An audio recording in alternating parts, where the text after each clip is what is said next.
Toronto Raptors went on a 31-24 run in the fourth quarter to ultimately win on a buzzer beater. The play right here is essentially we're going to cross Barrett, right? Get this man to the corner, kind of get these guys running into each other, I guess you could say. But as our guy here runs to the corner, we're also going to run another off-ball screen, obviously, with Scotty Barnes and allowing Emanuel Quickley to kind of just spray out to the three-point line.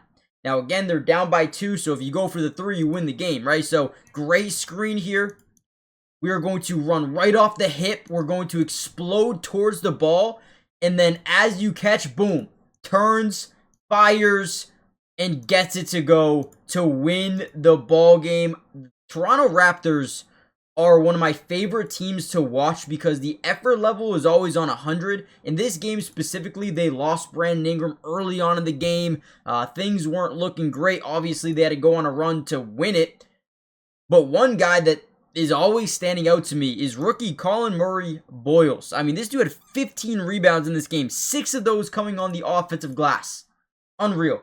I'm going to break down the film. Before we dive in, hit the like button. Let me know what you guys think about this win. Let's dive in.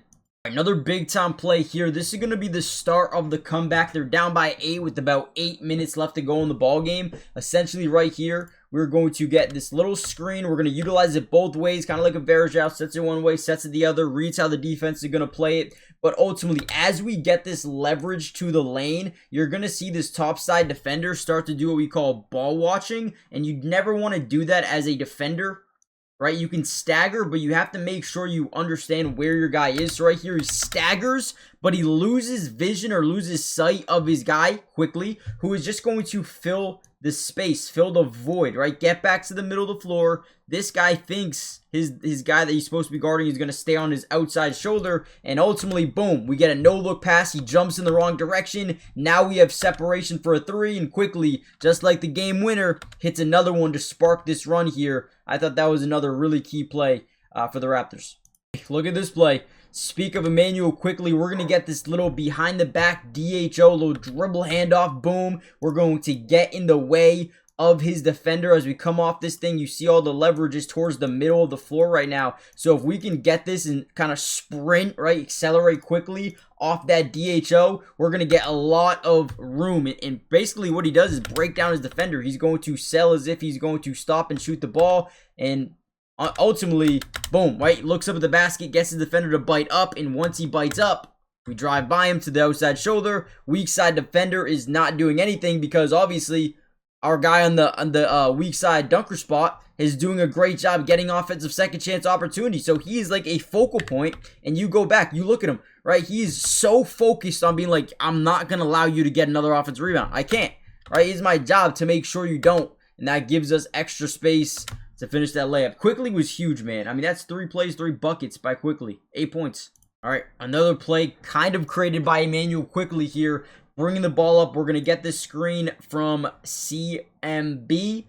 Murray-Boyles. Essentially, we're not going to use it. We're going to force his defense into switch mode. Essentially, you're going to see him go under, pick up CMB. And then what ultimately happens is they get a switch, a little bit of momentum. We're going to kick it to the open space. Immediately get the ball back because we've got a matchup that we like and we know because they switched their bigger guy on our guard and Emanuel Quickley. We know for sure that there's going to be some sort of rotation from their defense off a drive. So we're going to get to the outside shoulder. You're going to see a stagger. Now all we're going to do here is cross. This guy's going to get to the top. This guy's going to get to the corner. Why? Why is that important? Well, because this guy's staggering, he's not really paying attention to the communication happening from the backside. He has no idea what's happening behind him. He has no clue, right? So as his teammates is going to actually tell him, hey, switch, right? We're going to switch this thing. This defender doesn't. He's like, wait, that's not my guy. I got to go get to my guy. And now no one's covering Barrett. And boom, ultimately, they get a wide open 3. Also, Quickley does a good job stepping in front of one of the closeout defenders. Terrible job rotating. And Barrett gets a pretty much open 3. And guys, make sure you are subscribed to the channel. It is free, doesn't cost anything. We will be covering the Raptors all year. So make sure you turn on your post notifications if you haven't already done so yet. And again, let me know, how many games do you think this team can win? How far do you think they can go in the playoffs this year? Another big time bucket. We're going to get this little fake screen right here. We're going to try to get them to double team. Usually it can work off a screen. Boom, get this guy out for a 3. Ultimately, Colin Sexton plays it extremely well. Doesn't really double at all. So now we just get this one-on-one matchup. We're going to spin, little DHO to RJ Barrett, who gets to the top side. We know they're switching everything, right? So now this is one way you can really generate matchups that you like. We're going to set up this screen, and instead, because again, we know they're going to switch this thing. We know this guy's going to kind of overcommit over. We're going to act like we're going, and we're going to spin back in this direction. RJ Barrett is one of the best players in the NBA when it comes to that little push floater, right? Stop push floater, right? Boom, spin backwards, get to his spot on the floor, and then little left-handed push floater. Him and Jalen Brunson are some of the best players that I see do it, and they do it a ton, and it's pretty much unguardable, man. Great play here as RJ Barrett's going to drive. He's going to spray this to the weak side corner. We're going to create leverage here with Emanuel Quickley. He's going to get his guy to overcommit to the jump shot, sidestep a wide open 3. But where I want to focus on is CMB, man. Murray Boyles does a great job. Look at the leverage he's going to get in the restricted zone, getting that leg underneath, creating the leverage, also getting the arm underneath of the shoulder of the big. And ultimately, look at this. Beautiful rebound. Now, what I like about it is he doesn't look to score. He looks to reset. We got 14 seconds, so that's what he does. Resets at the top, gives his guy a screen. And then look at this. We just find Sandro. Stop and pop. No hesitation. Quick trigger 3. Gives the Raptors a 2-point lead with 3 minutes left to go in the ballgame.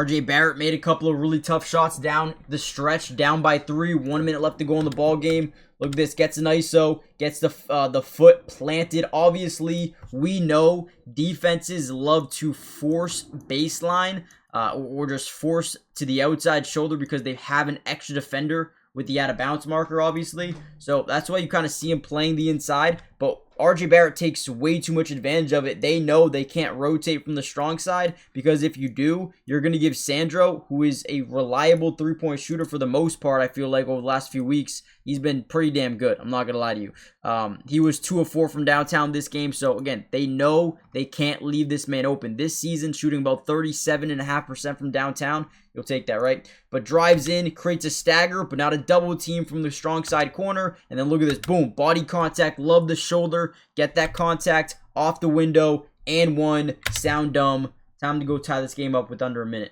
Another one. RJ Barrett.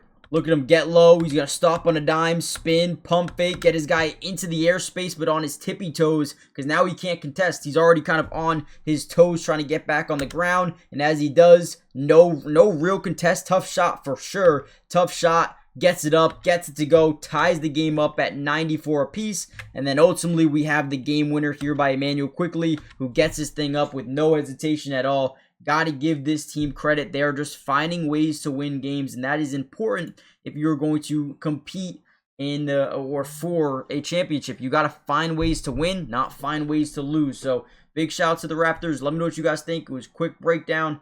Quickley, RJ Barrett, and Murray Boyles, man. Those are the 3 MVPs of this game. They did everything they could.